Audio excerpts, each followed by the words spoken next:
logging road.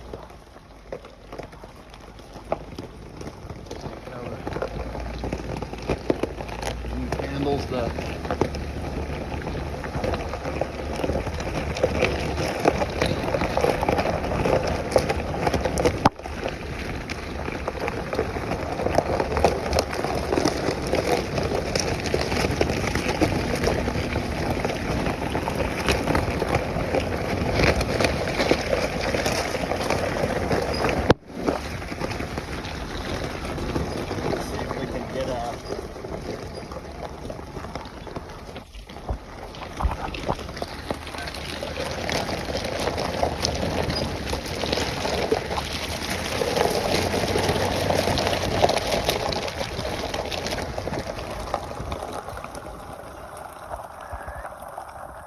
like we're catching up with another camper up here. This is a new logging road, but it's the only way to the top of the hill because the old road is blocked off with active logging operations. So even though it isn't an ideal surface, this is what you gotta take to get to the summit of the mountain here.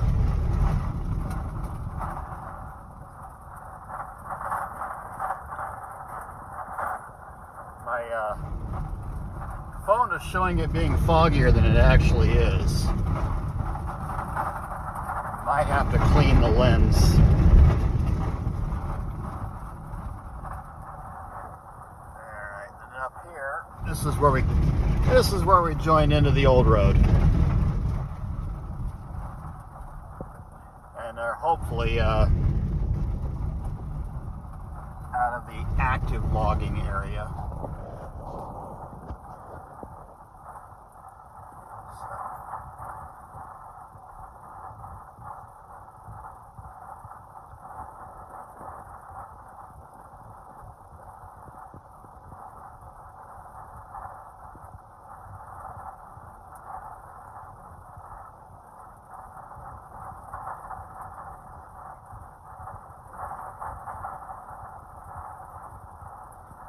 Can't tell if this is a timber operations truck in front of us or it's a camper. I don't see any camping gear, but it's definitely an F-Series pickup truck.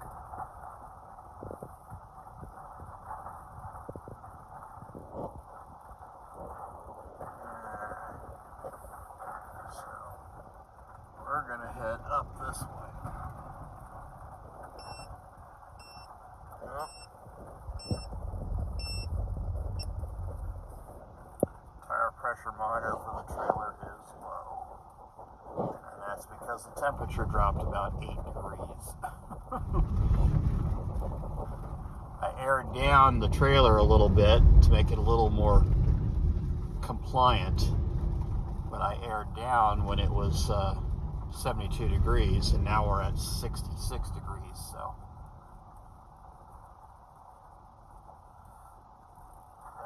Lowers the air pressure below the tire pressure monitor's suggested minimum temperature.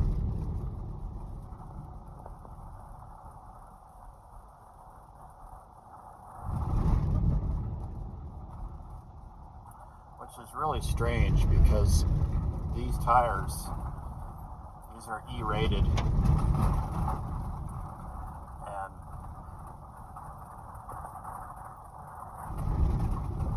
When I was in Moab with this trailer a couple of years ago, I dropped the pressure all the way down to 15 psi. And we were doing like 50, 55 out of the area, just on an access road without any issues at all for about 2 miles, I'd say.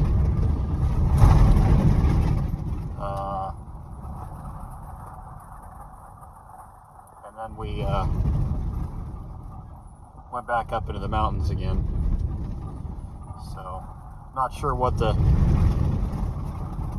where this tire pressure monitor gets its suggested reading from, but I might might have to dig into that thing and reset it. I really only use it on the highway just to keep track of tire temperatures. So.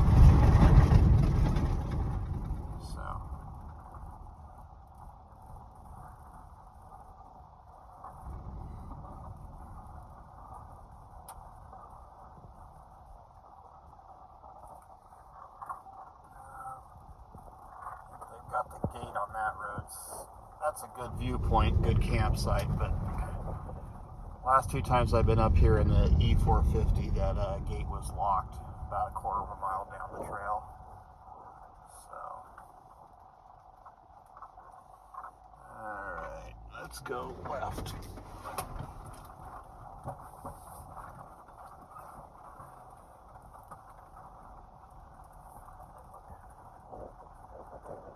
One thing about the Kurt Beast Mode suspension on this trailer is irregularities, potholes, off camber, nothing bothers it.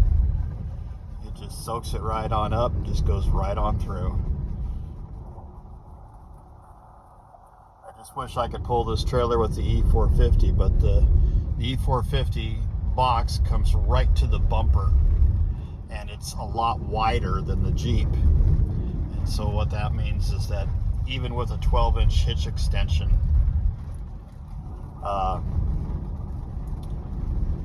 the box cuts a lot closer to the trailer when you're turning, and when you're on irregular surfaces, you've got the two coming closer together at the top, because when one goes up, the other one goes down, and then they get closer together when that happens. It's like a teeter-totter. So I either need to shorten the box on the E450 or extend the frame out so that I can get the trailer hitch out away from the box. But even if I extended the frame out, that increases my fulcrum length, and so that puts more movement on the ball coupling. The further away from the rear axle you get, the more movement up and down the ball coupling is going to have on irregular surfaces. So ideally, you want to shorten the box up so they can keep that trailer hitch as close as possible to the rear axle. Oh, they put some new gravel down on that. That's nice. That was a little washed out last time I came through here.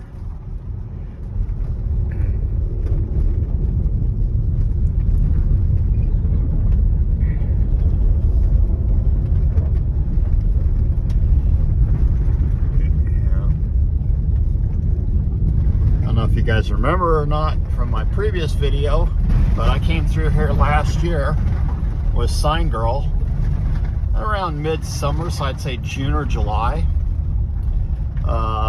And we were being chased by a swarm of ground wasps.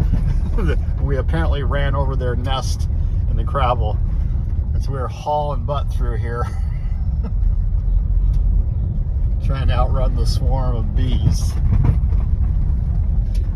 before they had a chance to latch onto the truck and trailer and cause more havoc. First time I've ever had that happen, run over a bee's nest. So,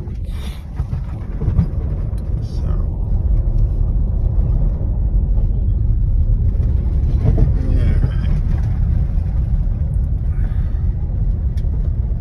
Well, my mileage markers for the logging trucks are going down now, so that must mean that I'm coming out the other side of Shingle Mill.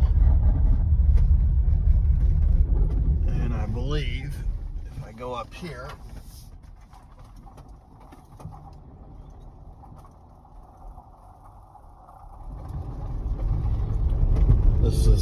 I believe this is the gravel pit road.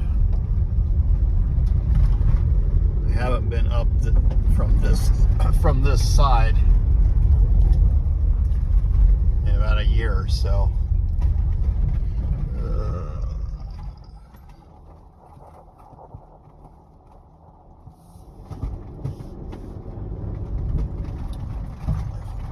memory serves me, this road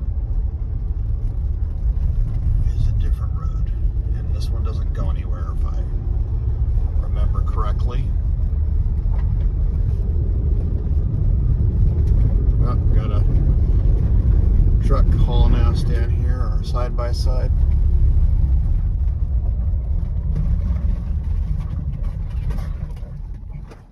And he signaled for one more rider, so.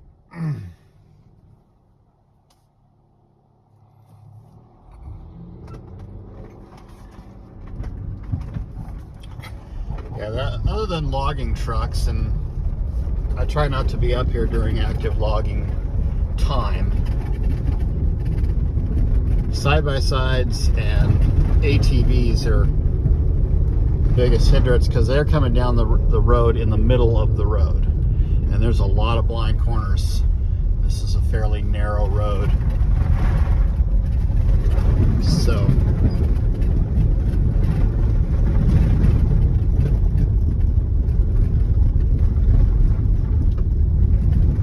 I try to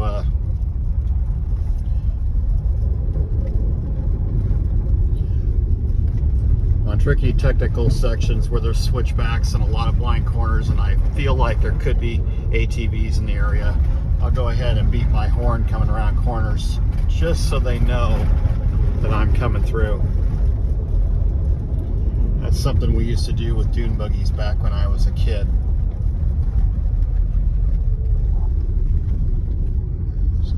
Of course, I take these trails here nice and wide.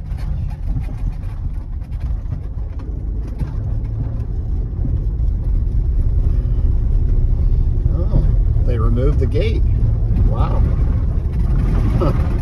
This little trail down here to the right had a metal gate across it. And the gate is no longer there. I'm pretty sure that's just a hiking trail. It might be multi-use.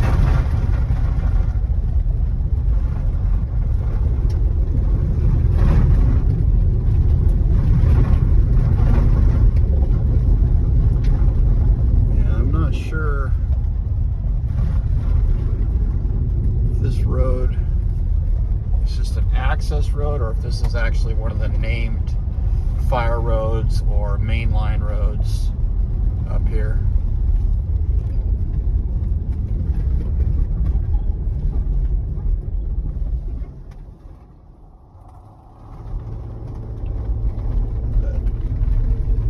Wow. Cleared that out. That's kind of cool. Makes a nice little viewpoint campsite.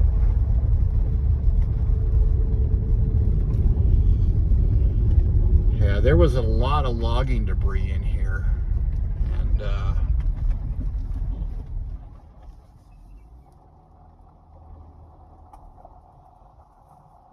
looks like they've cleared the logging debris out.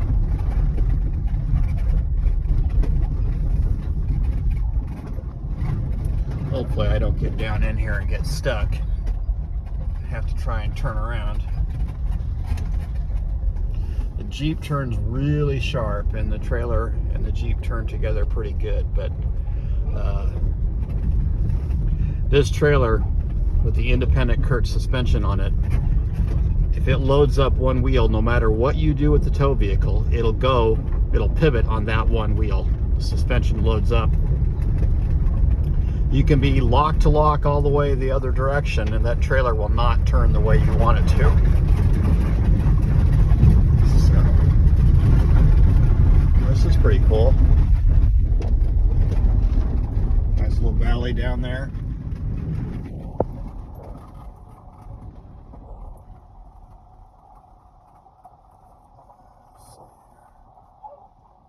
Sorry for the view of the window frame, but there's a lot of bugs outside, so I'm not rolling down any windows or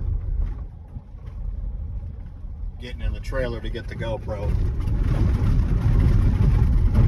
Got a big, huge black flies. We got we got gnats out here and mosquitoes and all kinds of flying ants. It's quite the bug season right now. So, I have no idea where this road goes. I haven't been down on this section before. I'm not sure that this was even accessible or open last time I came into this area.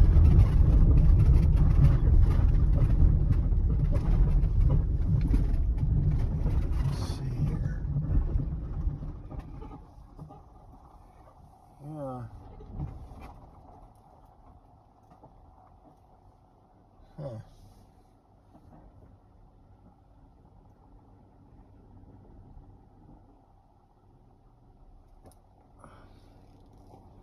Interesting.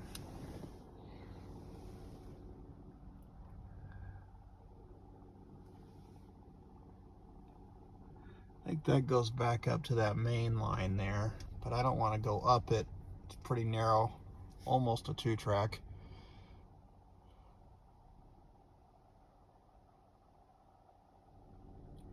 So I'm going to stop recording, get this thing turned around, and go back the other way.